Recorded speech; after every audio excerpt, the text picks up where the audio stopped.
Hello friends. तो last lecture में આપણે કોસ્ટ એકાઉન્ટ સબ્જેક્ટ થી સ્ટાર્ટ કર્યું અને તેમાં પણ આપણે ફર્સ્ટ ચેપ્ટર જોઈએ છીએ તે છે મટીરીયલ કોસ્ટિંગ અને મટીરીયલ કોસ્ટિંગ માં આપણે જોયું કે મોટે ભાગે આ ચેપ્ટર ફોર્મ્યુલા બેઝ છે કઈ કઈ પ્રકારની ફોર્મ્યુલાસ આવી શકે છે એ આપણે લાસ્ટ લેક્ચર માં જોઈ અને આઈ થિંક કે એ ફોર્મ્યુલા આપણે બધી પાકી પણ થઈ ગઈ હશે। તો આજે એના ઉપરના સમ ઉપર મૂવ કરશું। કયા ટાઈપના સમ તમારે એક્ઝામિનેશન માં પૂછાય છે એવા આપણે સિલેક્ટેડ સમ કરશું અને એ સિલેક્ટેડ સમ ની પછી આપણે પ્રેક્ટિસ કરશું અને એ રીતના આપણે આપણા સબ્જેક્ટને આગળ વધારીશું। તો અહીંયા એક સમ આપ્યો છે એ સમ ડાયરેક્ટલી જોઈ લઈએ। બરાબર, આ એક ક્વેશ્ચન છે કે from the following details find out different levels. આપણે કયા કયા લેવલ છે એના બધાના ઇક્વેશન્સ લખ્યા છે। બરાબર, find out the different levels of material of ABC Limited। તમને કયા પ્રકારની ઇન્ફોર્મેશન આપી હશે ક્વેશ્ચન માં? આ પ્રકારની ઇન્ફોર્મેશન આપી હશે। Maximum time period for delivery of the materials શું છે? તો કે 30 days. Minimum time period for delivery of materials કેટલો છે? 20 days. Time period for emergency purchase danger લેવલમાં કામ આવશે। બરાબર, 5 ડેઝ। ઇકોનોમિક ઓર્ડર ક્વોન્ટિટી અને આપણે EOQ પણ કહીએ છીએ એ છે 4800 યુનિટ્સ અહીંયા ડાયરેક્ટલી આપી દીધું છે। પાંચમી ઇન્ફોર્મેશન છે મેક્સિમમ કન્ઝમ્પશન ઓફ મટીરીયલ્સ એ કેટલું છે? 1200 units and the final information minimum consumption of materials A 400 units છે। આના ઉપરથી આપણે ડિફરન્ટ લેવલ્સ ફાઇન્ડ કરવાના છે। તો ડિફરન્ટ લેવલ્સ કયા કયા છે? તો આપણને ખબર છે કે ઓર્ડરિંગ લેવલ જેને આપણે રીઓર્ડરિંગ લેવલ પણ કહીએ છીએ, મિનિમમ લેવલ છે, મેક્સિમમ લેવલ છે, ડેન્જર લેવલ છે અને એવરેજ લેવલ છે। આ બધા લેવલ્સ આપણે આ ઇન્ફોર્મેશન ઉપરથી ફાઇન્ડ કરી શકીએ। બહુ જ સિમ્પલ છે અને એકદમ ફોર્મ્યુલા બેઝ છે। આ ટાઈપનો સમ તમારે 15 માર્ક્સમાં પૂછાઈ શકે છે। બરાબર, એટલે જેટલી ફોર્મ્યુલા આપણે વ્યવસ્થિત રીતના ક્રેમ કરેલી હશે એટલું ઈઝી અને બહુ જ શોર્ટ પીરિયડમાં ક્વેશ્ચન સોલ્વ થઈ જાય એવું છે। ઓકે, સૌથી પહેલા આપણે રીઓર્ડરિંગ લેવલ જોઈએ। રીઓર્ડરિંગ લેવલને જેને આપણે ઓર્ડરિંગ લેવલ પણ કહીએ છીએ, એમનું ઇક્વેશન શું છે? થોડું પોઝ કરીને યાદ કરીએ જોયા વગર। અહીંયા આપ્યું છે maximum consumption multiplied by maximum time period છે ને? ઓકે, હવે મેક્સિમમ કન્ઝમ્પશન તો ઇન્ફોર્મેશન માંથી શોધો। મેક્સિમમ અહીંયા આપ્યું છે, જો maximum consumption of the materials કેટલું છે? 1200 units. Okay, multiplied by sign બધી યાદ રાખવાની છે ખાસ, મલ્ટીપ્લાય છે, માઈનસ છે, પ્લસ છે। બરાબર, મેક્સિમમ ટાઈમ પીરિયડ તો મેક્સિમમ ટાઈમ પીરિયડ ક્યાં આપ્યો છે? અહીંયા આપ્યો છે મેક્સિમમ ટાઈમ પીરિયડ 30 ડેઝ। તો 1200 multiplied by 30 days, your answer is 36000 units। very simple। okay, તો આ થઈ ગયું રીઓર્ડરિંગ લેવલ। નાઉ એના પછી આપણે મિનિમમ લેવલ ફાઇન્ડ કરીએ। પાછી આપણે આપણી રીતના જ ફોર્મ્યુલા યાદ કરવાનો પ્રયત્ન કરવાનો, પછી જોવાની। ઓકે, મિનિમમ લેવલની ફોર્મ્યુલા અહીં આપી છે રીઓર્ડરિંગ લેવલ અથવા ordering level minus average consumption multiplied by average time period.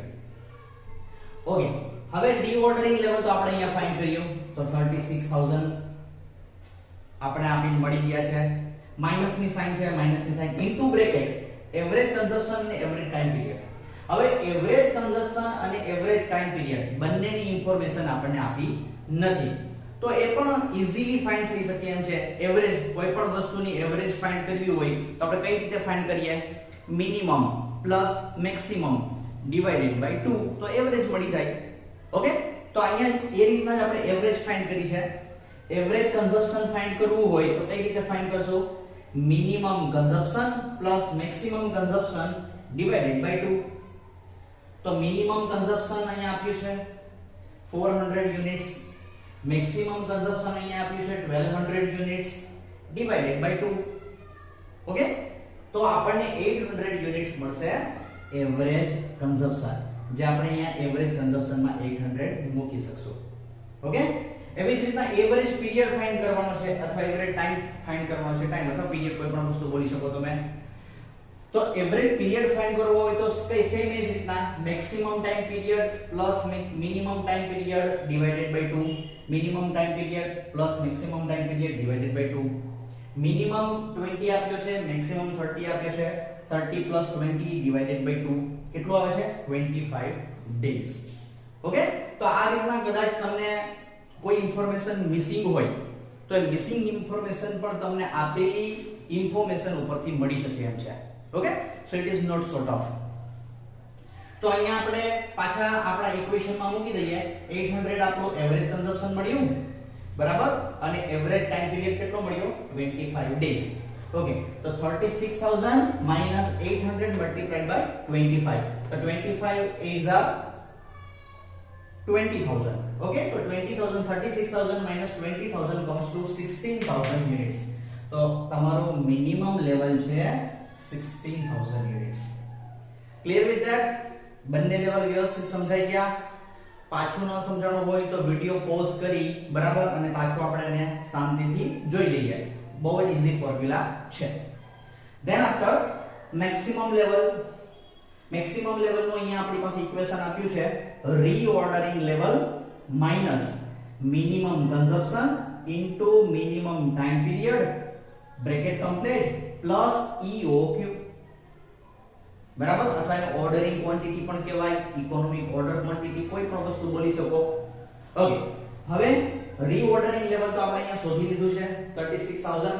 Okay, 36000 minus ની sign into bracket minimum consumption. તો મિનિમમ કન્ઝમ્પશન અહીંયા આપ્યું છે, જો સમમાં 400 multiplied by minimum time period. Minimum time period 20 days નો છે, 20 ડેઝ લઈ લો, પ્લસ EOQ. તો અહીંયા EOQ પણ સમમાં આપી દીધું છે. તો EOQ 4800 યુનિટ્સ છે, બરાબર છે.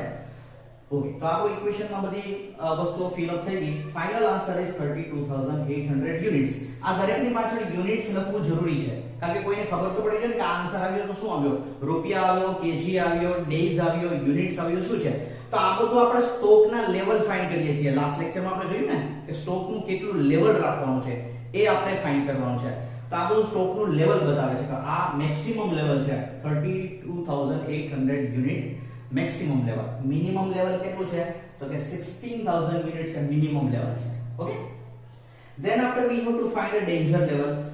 ડેન્જર લેવલનું ઇક્વેશન પાછું યાદ કરવાનો પ્રયત્ન કરીએ. Danger level, okay, average consumption multiplied by time period for emergency purchase. તો એવરેજ કન્ઝમ્પશન આપ્યું નહોતું આપણને, તો આપણે શોધ્યું તો અહીંયા જો આવ્યું એવરેજ કન્ઝમ્પશન. તો આ એવરેજ કન્ઝમ્પશન 800 યુનિટ્સ છે. તો 800 units multiplied by emergency purchase નો ટાઈમ પીરિયડ અહીંયા આપ્યો છે સમમાં તમને 5 days. Okay, then what is your answer?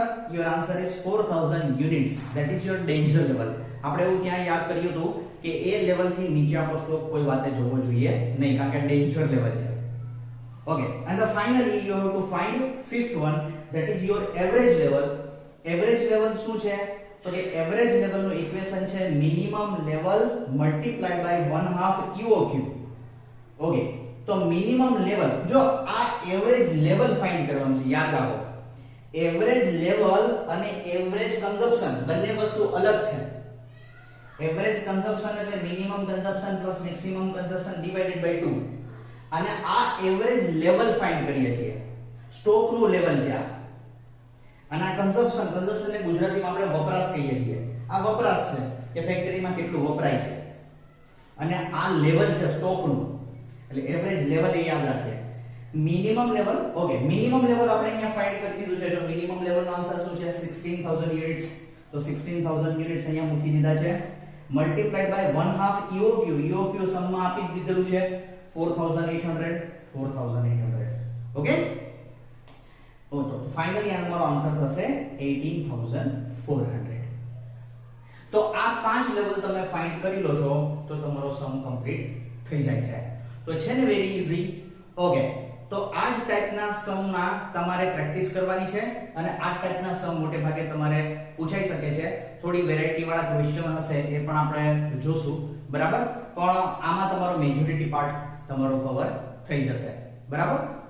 Okay friends, તો આગળનો સમ આપણે જેમ અગાઉ કેલ્ક્યુલેટ કર્યો એ જ પ્રમાણે આ એક પ્રેક્ટિસનો સમ હું તમને આપું છું. એ પ્રેક્ટિસનો સમ તમારે તમારી મેળે સોલ્વ કરવાનો છે. ઓકે, સેમ એજ છે અને બધા ઇક્વેશન્સ મુજબ આન્સર તમારે ફાઇન્ડ કરવાનો છે. મેક્સિમમ ટાઈમ પીરિયડ છે 60 ડેઝ, મિનિમમ ટાઈમ પીરિયડ છે 30 ડેઝ, બરાબર. Time period for emergency purchase છે 10 ડેઝ. EOQ અહીંયા આપ્યું છે 6000 units, maximum consumption of the material આપ્યું છે 2000 units and minimum consumption of the material આપ્યું છે 800 યુનિટ્સ. તો આના ઉપરથી તમારે મને 5 લેવલ ફાઇન્ડ કરીને આપવાના છે. Reordering level, minimum level, maximum level, average level અને danger level. Okay, thank you. તો ત્યારબાદ આ ટાઈપનો સમ પણ પૂછાઈ શકે. અહીંયા આપણે EOQ ફાઇન્ડ કરવાનું છે. બાકીની ઇન્ફોર્મેશન મોટે ભાગે સેમ હોઈ શકે. અહીંયા મિનિમમ ટાઈમ પીરિયડ આપ્યો છે, maximum time period 20 days, minimum time period 10 days આપ્યો છે, time period for emergency purchase 3 days આપ્યો છે, મેક્સિમમ કન્ઝમ્પશન પણ આપી દીધું છે 100 યુનિટ્સ, મિનિમમ કન્ઝમ્પશન આપ્યું છે 50 યુનિટ્સ, એન્યુઅલ કન્ઝમ્પશન આપ્યું છે 12000 units, expenses of placing an order એ આપણે આપ્યું છે ₹100, કોસ્ટ પર યુનિટ આપી છે ₹150 અને સ્ટોરેજ કોસ્ટ પર યુનિટ આપી છે 10%. તો આ ટાઈપની ઇન્ફોર્મેશન આપી હોઈ શકે. પહેલા સમમાં આપણે જે કેલ્ક્યુલેટ કર્યું એમાં EOQ ડાયરેક્ટલી આપી દીધું હતું. અહીંયા આપણે બધા લેવલ અને EOQ આ ફાઇન્ડ કરવાનું છે. તો EOQ ફાઇન્ડ કરવા માટેનું ઇક્વેશન પણ આપણને બધાને યાદ છે. એકવાર પાછું આપણે પોઝ કરીને બોલી જઈએ. Okay, √2AO divided by CS. તો √2AO divided by CS.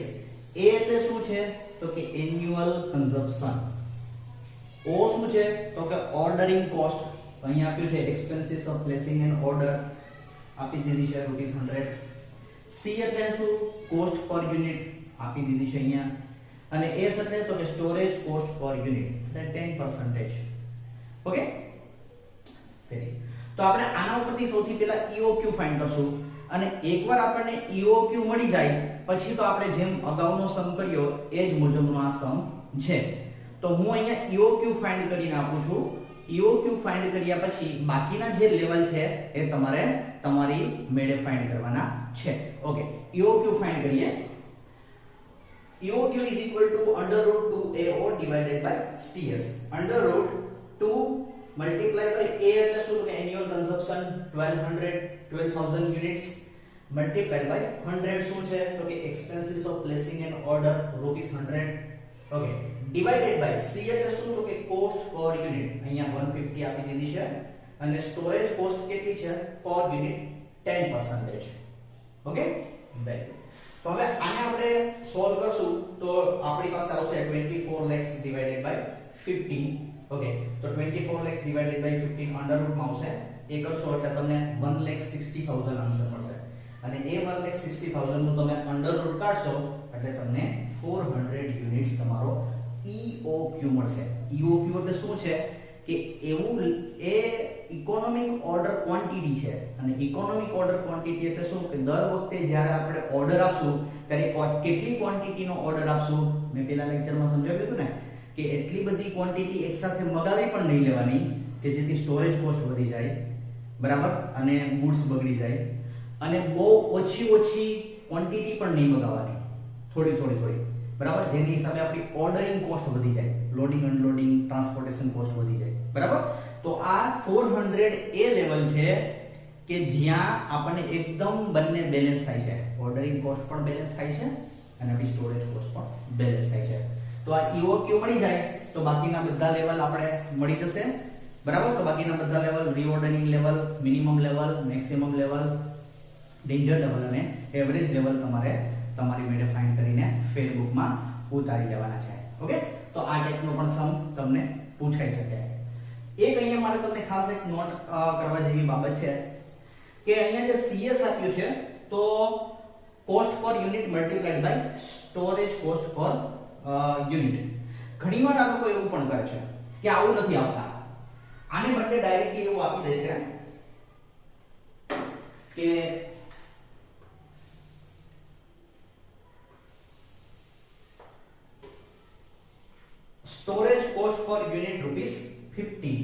Directly આપી દે છે, આવું કરે છે આવું.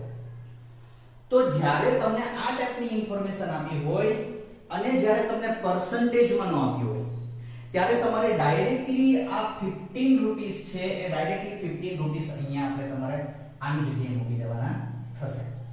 કારણ કે પર્સન્ટેજ નથી, આપણે પર્સન્ટેજ ક્યારે લેશું જ્યારે આપણને કોસ્ટ પર યુનિટ આપી હોય.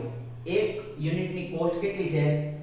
ઓકે, તો 150 રૂપિયા છે. હવે એને સાચવવા માટેનો ખર્ચો કેટલો થાય છે? તો કે 10% સાચવવાની કોસ્ટ લાગે છે. તો આપણે કરી શકીએ ડાયરેક્ટલી કે ભાઈ 150 ના 150 ના 10% એટલે 15 રૂપીસ. કે 15 રૂપીસ આપણે એને સાચવશું, ફ્રીજમાં રાખશું, કોઈ પણ જગ્યાએ રાખશું, તો 15 રૂપીસ આપણને કેરિંગ કોસ્ટ અથવા સ્ટોરેજ કોસ્ટ છે. ઓકે, તો ખરેખર આપણે કેરિંગ અથવા સ્ટોરેજ કોસ્ટ જ ફાઇન્ડ કરવાની છે. એટલા માટે આપણે શું કરીએ છીએ 150 મલ્ટીપ્લાય બાય 10%. પણ ડાયરેક્ટલી જો તમને સ્ટોરેજ કોસ્ટ આપી દીધી હોય સમમાં, તો ડાયરેક્ટલી તમારે સ્ટોરેજ કોસ્ટ લેવાની થશે. આ તમારે ખાસ યાદ રાખવાનું છે, એ ભૂલાય નહીં. ઓકે,